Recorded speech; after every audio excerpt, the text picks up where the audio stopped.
Hello കൂട്ടുകാരെ, നമ്മുടെ നെയ്യപ്പത്തിൻ്റെ മാവ് ഇതാണ്.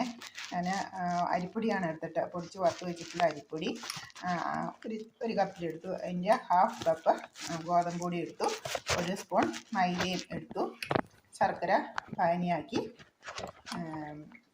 ഒഴിച്ച് കൂട്ടെല്ലാം കൂടെ ഇതുപോലെ കലക്കിയെടുത്തു. എന്നിട്ട് ഞാൻ 8 മണിക്കൂർ ഇന്നലെ വൈകുന്നേരം വെച്ചതാണ്, ദോശയ്ക്ക് അരച്ച് വെച്ചപ്പം തന്നെ വെച്ചതാണ്. രാവിലെ ദോശ ഇട്ടെടുത്തു. ഇപ്പോഴാണ് ഞാനിത് ചുടാൻ പോകുന്നത്. ഇതാണ് നമ്മുടെ മാവ്, കുറച്ച് കലക്കി വെച്ചുള്ളൂ. മൈദപ്പൊടി 1 സ്പൂൺ ചേർത്ത് കൊടുത്തു, ഗോതമ്പ് പൊടി, അരിപ്പൊടി, ശർക്കരപ്പാനി, കുറച്ച് എണ്ണ ഉള്ളതാണ് ചെറുതായിട്ട്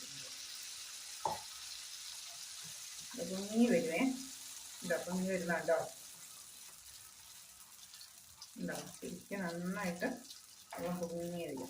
പിന്നെ പൊങ്ങി വന്നു കഴിയുമ്പോൾ നമുക്ക് തീ കുറച്ചിടാം. ശരിക്കും പൊങ്ങി വന്നു കഴിയുമ്പോൾ തീ കുറച്ചിടാം, അല്ലെ പെട്ടെന്ന് കരിഞ്ഞു പോകും. ഉണ്ടോ? നന്നായിട്ട് പൊങ്ങി വന്നു.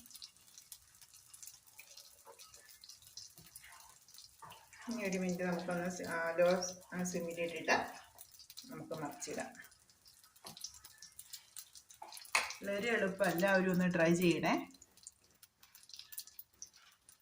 നമുക്കൊന്ന് മറിച്ചിട്ട് കൊടുക്കാം.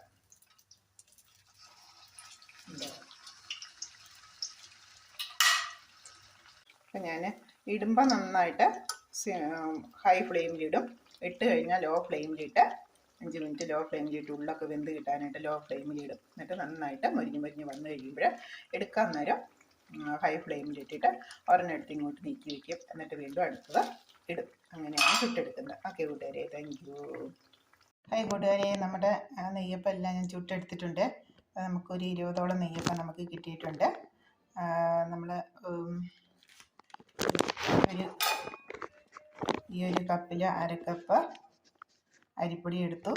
അതിൻ്റെ പകുതി ഭാഗം ഗോതമ്പ് പൊടി, 1 സ്പൂൺ മൈദ, അത്രയാണ് നമ്മൾ ചേർത്തത്. പിന്നെ ശർക്കര പാനിയിൽ പൊടികളെല്ലാം വറുത്ത് പൊടിച്ച് വെച്ച അരിപ്പൊടിയായിരുന്നു, എല്ലാം കൂടെ കുഴച്ചെടുത്തു.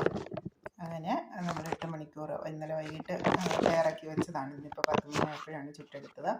നന്നായിട്ട് ഈസ്റ്റോ സോഡാപ്പൊടി ഒന്നും ചേർത്തിട്ടില്ല, നന്നായിട്ട് പിടിച്ച് പൊങ്ങി കിട്ടി. പിന്നെ ഒരു കാര്യം, നമ്മൾ സ്ഥിരം വയ്ക്കുന്ന ദോശയ്ക്ക് അരച്ച് വയ്ക്കുന്ന ആ ചട്ടിയിൽ തന്നെ വയ്ക്കുമ്പോൾ ആ കലത്തിനൊരു പുളിയുടെ ഒരു ഇതുണ്ട്, പെട്ടെന്ന് പിടിച്ച് കിട്ടും. ഫ്രഷായിട്ടുള്ളൊരു കലത്തിലാണ് നമുക്ക് പൊങ്ങിക്കിട്ടാൻ താമസമായിരിക്കും. ഞാൻ സ്ഥിരം വയ്ക്കുന്ന ഒരു കല ആയതുകൊണ്ട് പിന്നെ ചൂടടിക്കുന്നിടത്ത് വയ്ക്കണം. നമ്മുടെ തീ കത്തിക്കുന്ന അടുപ്പിനടുത്തോ